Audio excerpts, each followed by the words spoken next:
In love yarn, pagiging sweet at malaga ni Paolo kay Chinita Princess, consistent.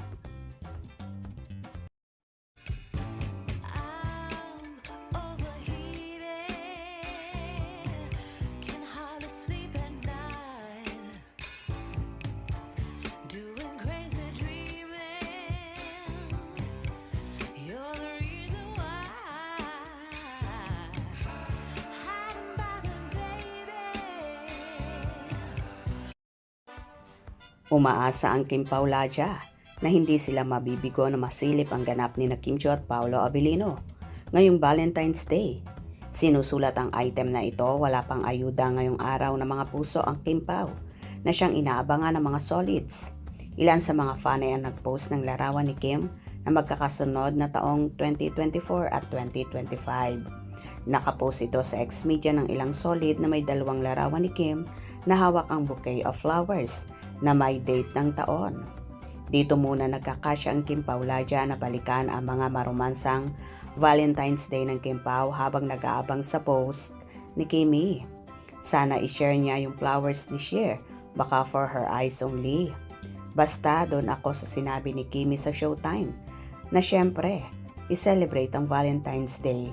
Waiting na ako sa post ng isang makalumang taong Paolo kung na in love, ha ha ha ha.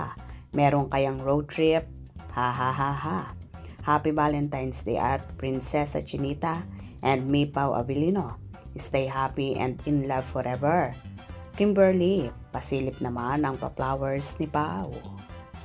Samantala, ang inaasam-asam na mga fanay ay nagkatotoo kung saan nagbandera si Chinita Princess ng bouquet of flowers at ilang pang mga regalo sa kanya sa kanyang Instagram account, kung saan makikita na may pangalang Kimi at halatang handwritten ito ng actor.